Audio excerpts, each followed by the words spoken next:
Merry Christmas and welcome to Hash Rugby Chat. Well, yes, it's Christmas Eve rather than Christmas, but have yourself a good old Christmas, wherever you are, and hopefully eat lots and be merry.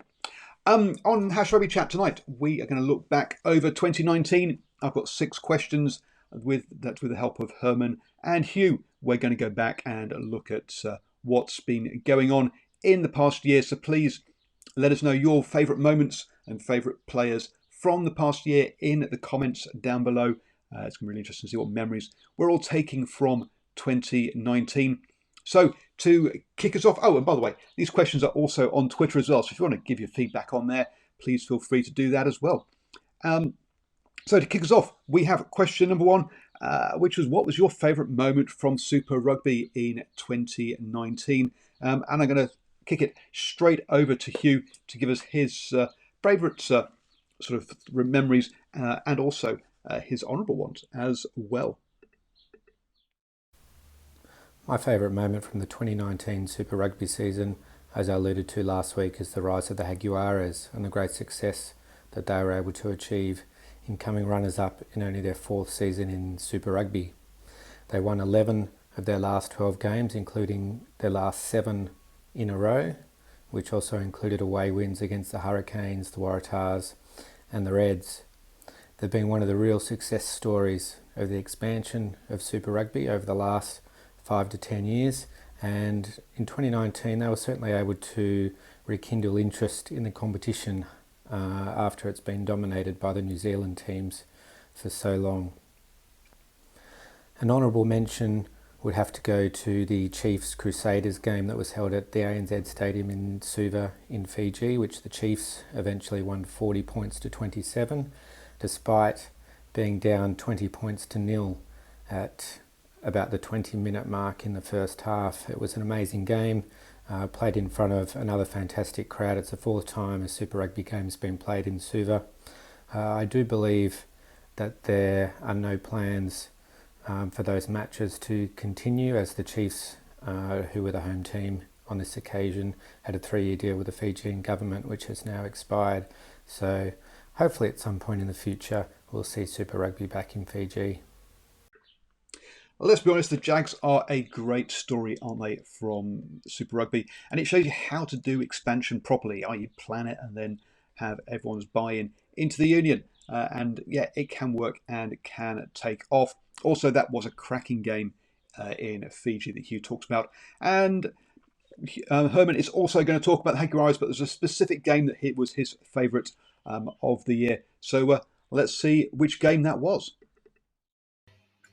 My favorite moment of the Super Rugby season 2019 was the semi-final between the Jaguars and Brumbies. What an awesome experience it was to watch a full packed stadium in Buenos Aires with passionate fans and a Jaguar team's on fire. That was super fun to watch, and it was also hopefully a sign or maybe a show the potential what Super Rugby actually can be if there's real buy-in from the fans and the team plays well.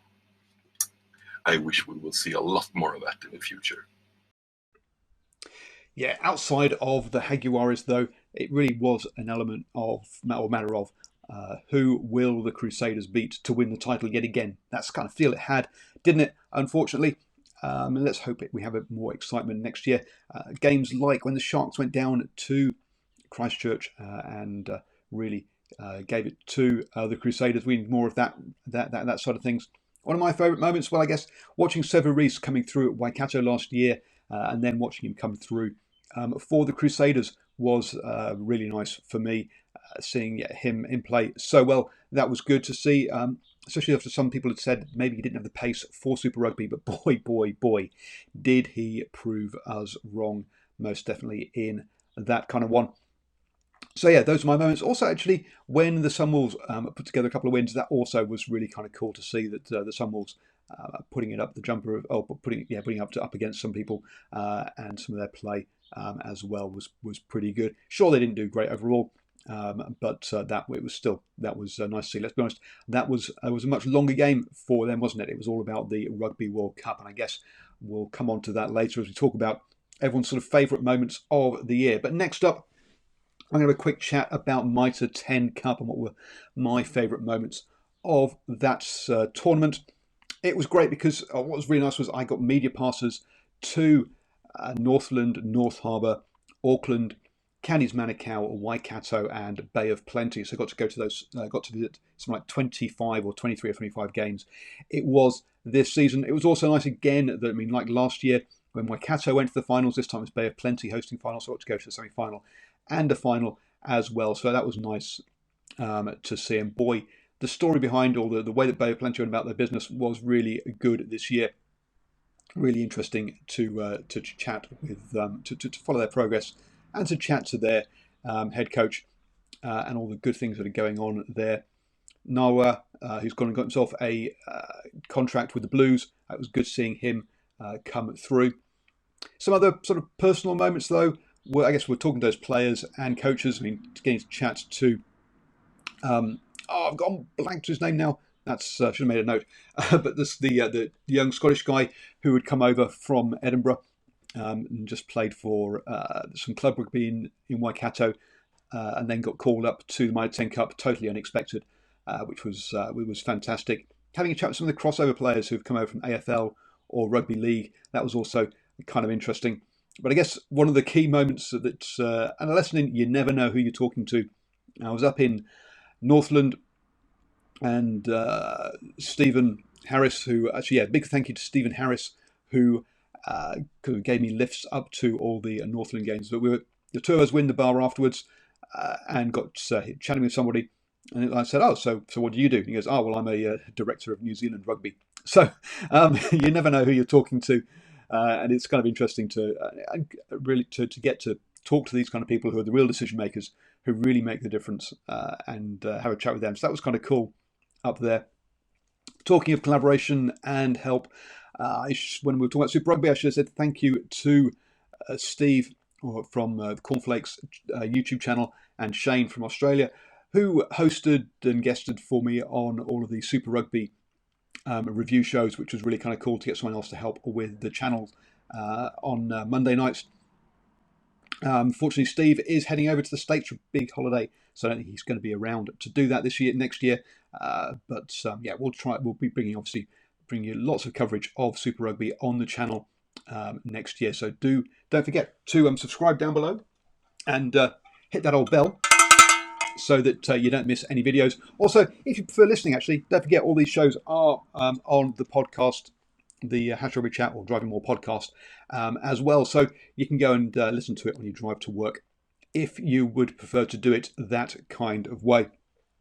So next up, that was my sort of memories of Mitre 10 Cups. Next up, favourite rugby moment of the year.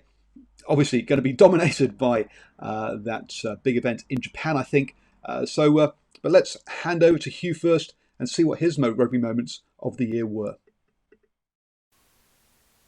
My favourite rugby moment of 2019 is the 2019 Rugby World Cup that was hosted by Japan.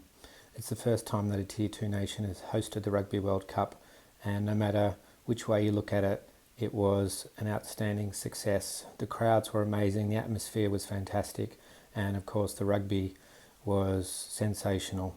3 standout matches for me from the Rugby World Cup: Uruguay's stunning upset over Fiji, the Japanese scoring another huge upset in Rugby World Cup by beating Ireland, and also England's stunning win over the All Blacks in the semi-final.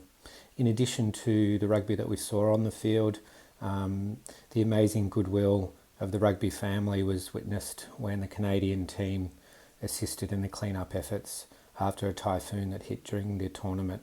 So well done to Japan on hosting an outstanding tournament.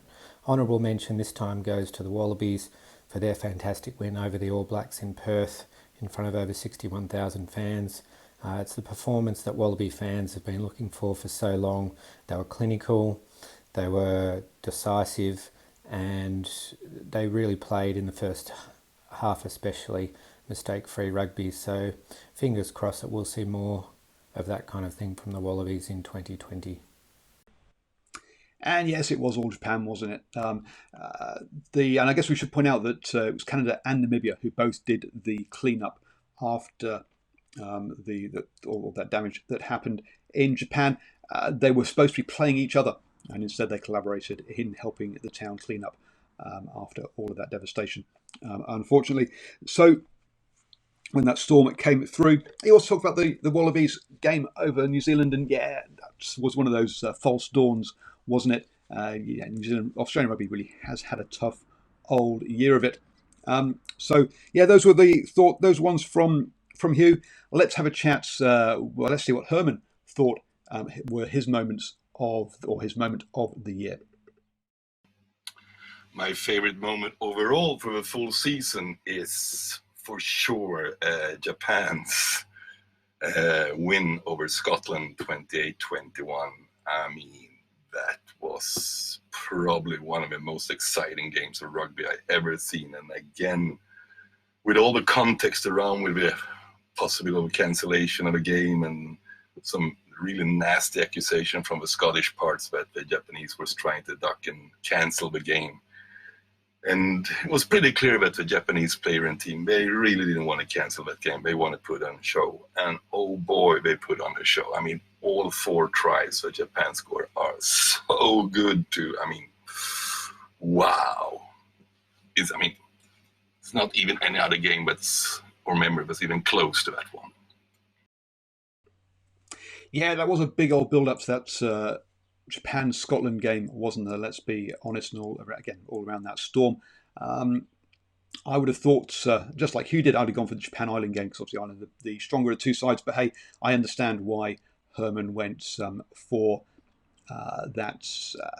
For that game. Obviously, being English, I've got my English jersey on. The England game over New Zealand was a key one for me. That was one of my kind of moments of the year. One of the other moments, I guess, but not from necessarily a positive feeling point of view, because it was against England, was that draw between England and Scotland in the Six Nations, where England went out to a big lead and then Scotland came all the way back. A definite lesson for you there that it's not all over until the fat lady sings, as they say. So, yes, those international moments always do come up as being kind of your big memories of the year. Personally, also, though, there were some smaller ones as well. I enjoyed going out to Tairua and watching some club rugby and having a chat with the club out there who had 12 foreign players. I thought it was a great story that how they. Here we are, a small seaside town with basically holiday and a bit of fishing is what goes on there. Not commercial fishing, but more kind of touristy or fishing. And they just basically can't put a team together unless they have foreign players coming in. So, yes, it's those sort of stories I really enjoyed this year over there. Seeing some of the young players come through has also been good. We head towards this big event like Rugby World Cup, and then suddenly you get your Severisas, your George Bridges coming out of at the last minute, joining into squads. Lewis Ludlam for England is another player who had next to no caps going into that. And seeing those sort of things, those kind of stories, those kind of moments were also very cool this year. And I really enjoyed all of those as well. Then, talking of those sort of players, which players, or question number 4 we're on to now. Yeah, which player kind of impressed you this year? That's where we're going to go next. And Hugh, I'll be honest, came up with one that I really was not expecting. So let's listen to the player that Hugh was most impressed with this year. The player that impressed me the most in 2019 is the World Rugby Sevens Player of the Year, Jerry Tuai from Fiji. Those of you who've been watching Sevens Rugby for a while would agree, I'm sure, that his play is reminiscent of the great undisputed king of Sevens Rugby, Waisali Serevi. His vision, his creativity, his footwork, his ball work, as well as his toughness in his defence is just unmatched, and he's a joy to watch. Those of you who haven't seen the video that was made on Jerry Tuai called the Jerry Tuai Story, I think it was done by the Olympic Channel. I urge you to Google and watch that. It's an amazing story. An honourable mention this time goes to Marika Korobetti, the Australian winger.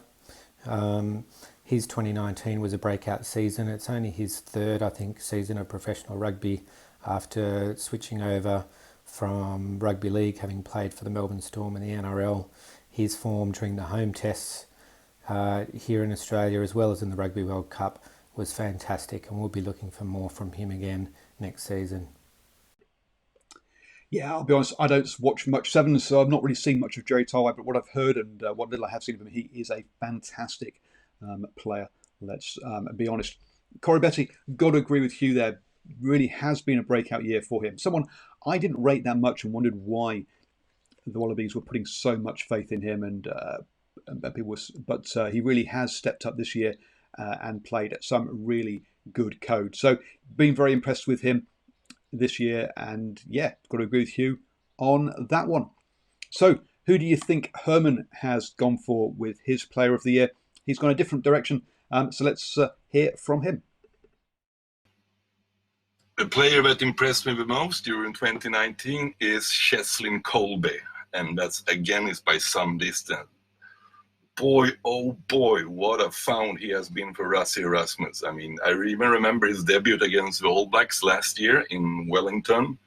He probably had been on the field for like 20 seconds or something like that before he scored an intercept try. And it seems like since then, Cheslin Colby certainly hasn't stopped and looked back and just moving forward. And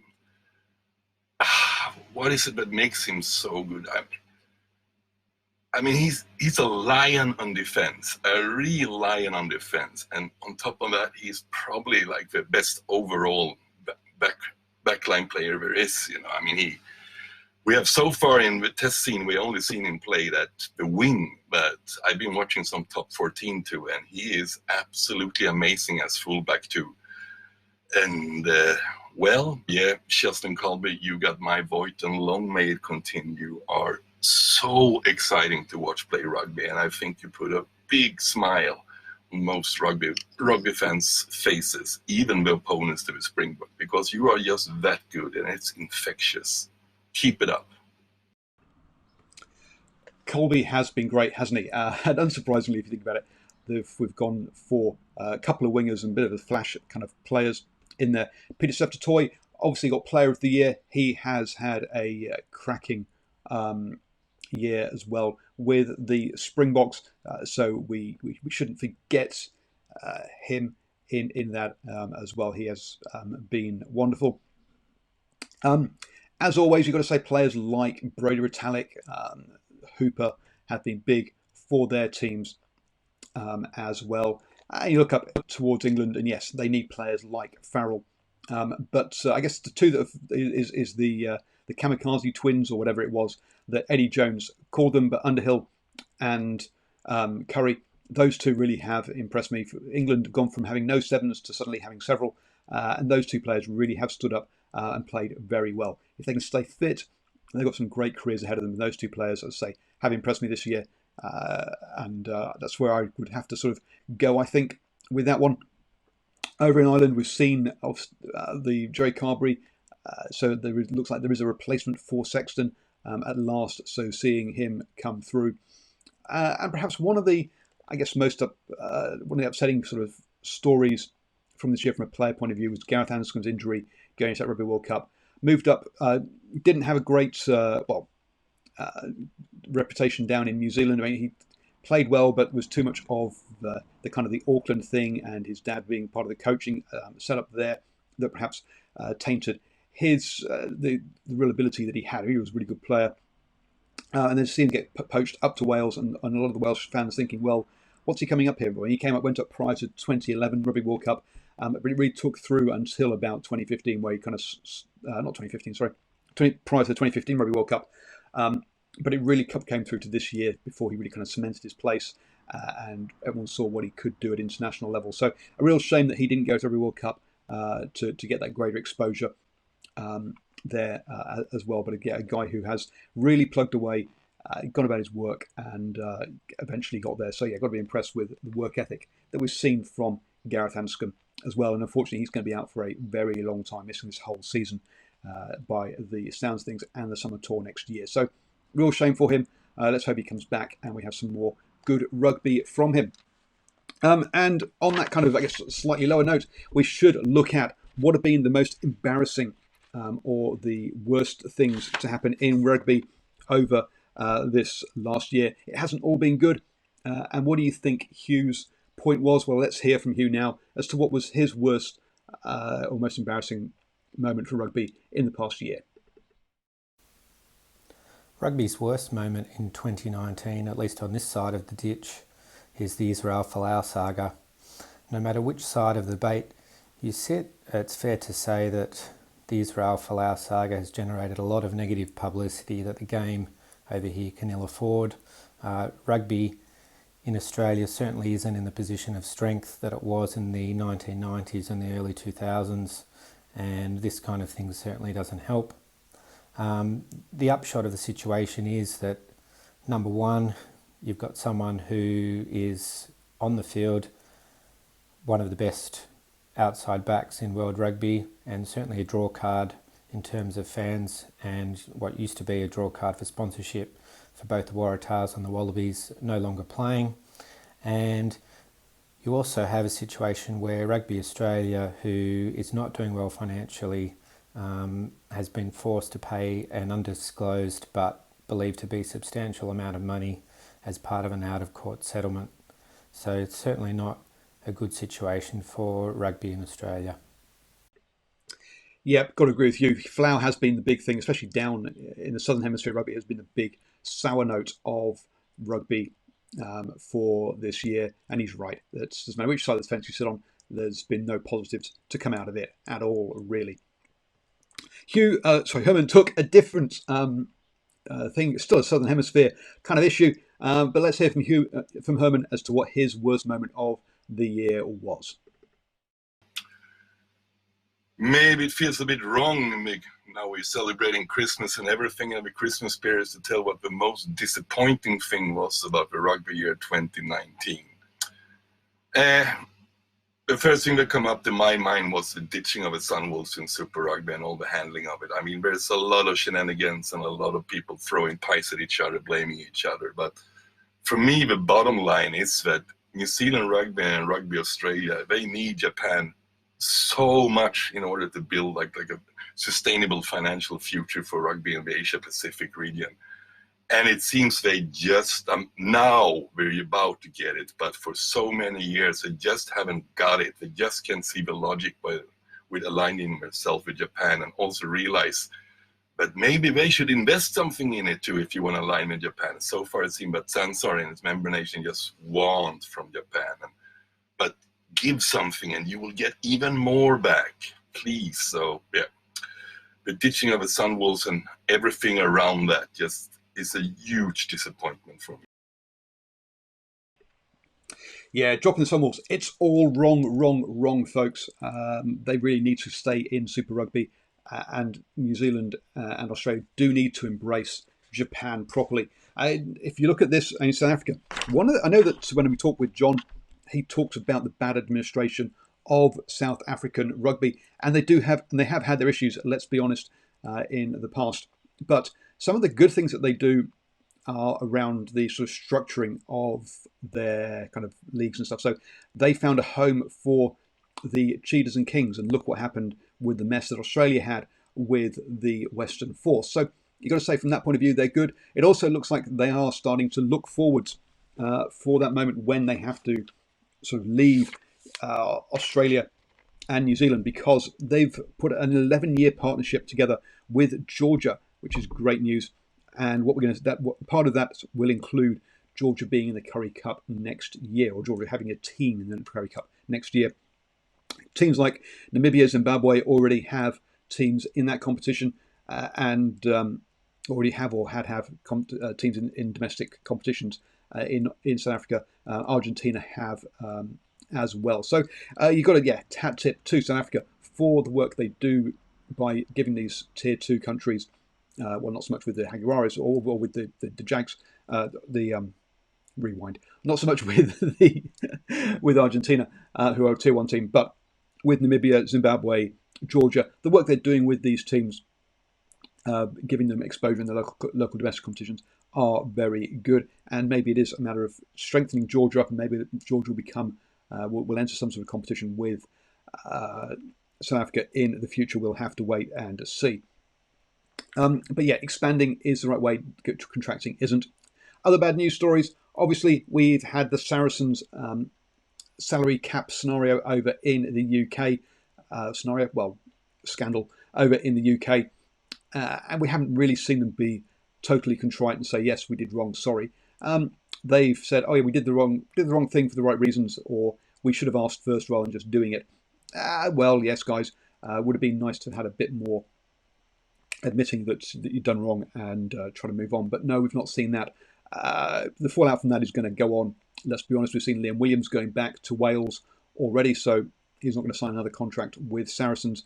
Was that linked to the salary cap? Who knows?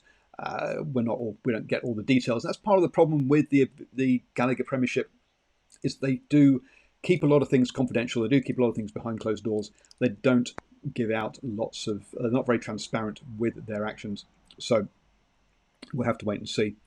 Something that might turn out to be the worst, or might turn out to be the best moments or best things for rugby, is the CDC investment in the Premiership, in the Pro 14, and the one that it sounds like they're going to do with the Six Nations as well.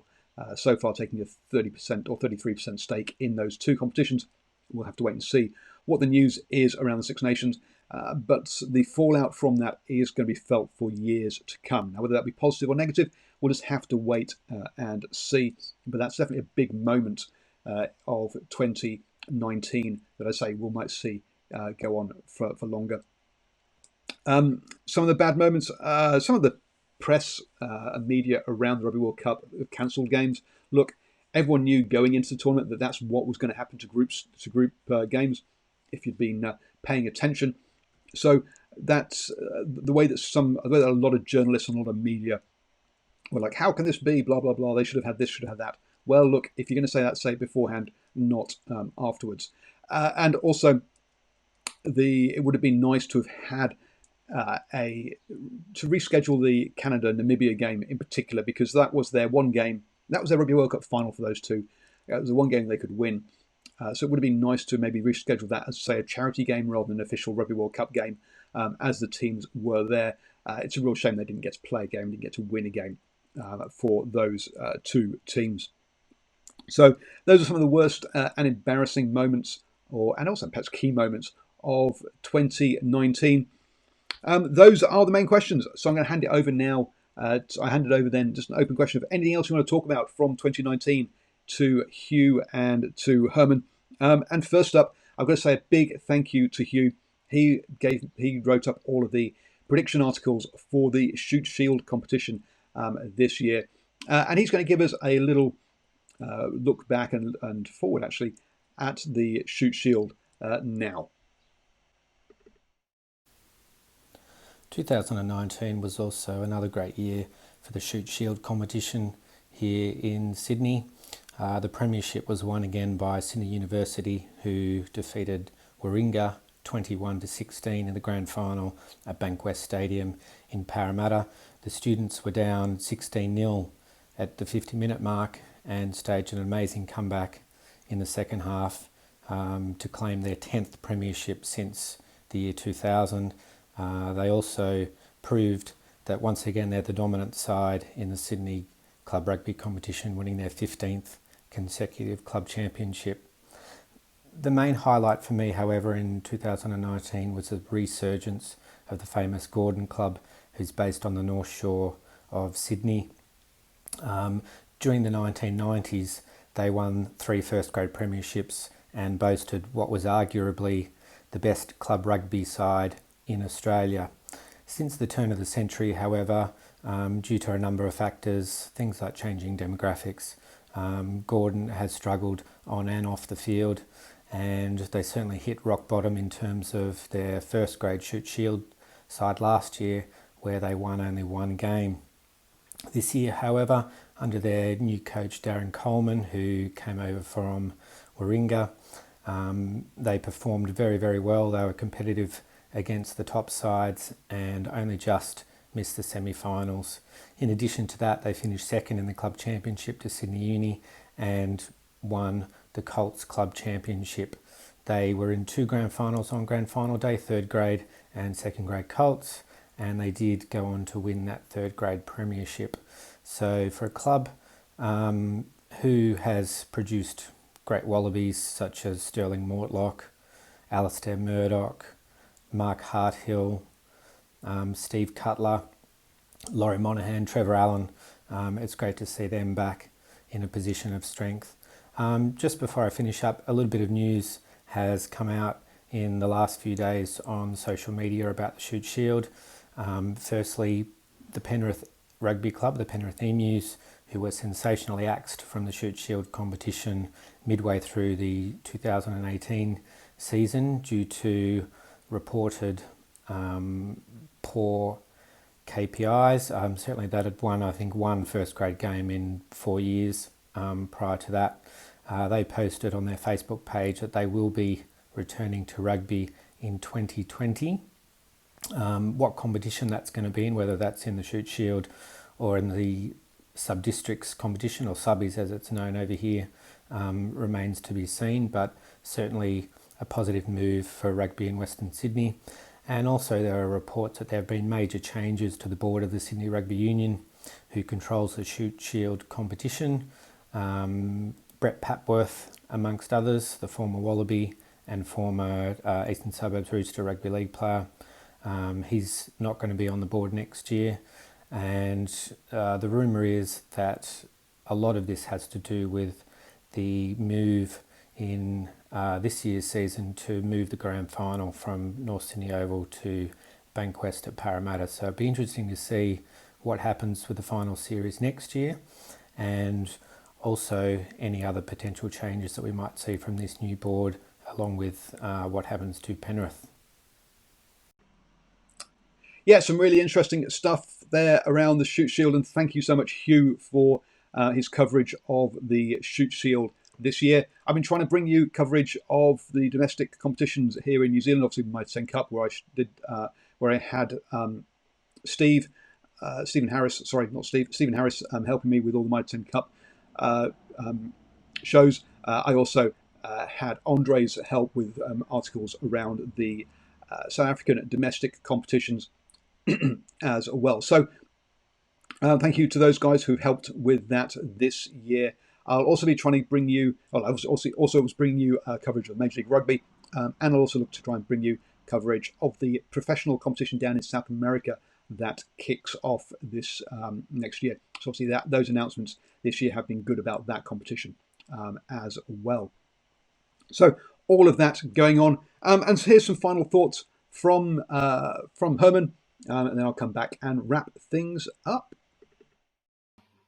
Final thought, please continue to support the DrivingMaul in 2020. Help out Paul to make this channel come alive. I am, as a good friend of Paul, I'm well aware of how incredibly passionate he is about this and how much time he spends trying to provide some independent rugby content. So don't take this for granted. Paul is doing an amazing job, and please help him or support him in any way you can so this can continue for the future. Merry Christmas and Happy New Year to all of you. We'll see each other soon again on the other side in 2020. Bye-bye. Thank you so much, Herman, for your help this year, and thank you for those kind comments. You can support DrivingMaul through patreon.com/DrivingMaul or through drivingmaul.com. You can click and donate any amount per month that you like. What do you get in return? Well, obviously my gratitude, thank you for helping me do this, but also exclusive access to opinion videos, articles, and also early access to prediction articles as well. So please do become a supporter of DrivingMaul and get all of that kind of stuff. If you really want to go for the top tier, you can even join the Bucket Hat Club and get one of these bucket hats as well. So that's restricted to 5 places. 2 have already gone, so there's only 3 places left in that Bucket Hat Club if you would like to get yourself one of these beauties that I'm wearing in all of the videos. So thank you so much for watching this year, for tweeting, for Facebooking, for whatever, listening to podcasts, etc. It is much appreciated. As I say, I would really like to hear your thoughts in the comments down below as to your key moments of 2019. Boy, it's been a cracker. just like every year ends up being, let's be honest. And 2020 is looking like being a cracker too. So please do let me know your finest memories from rugby.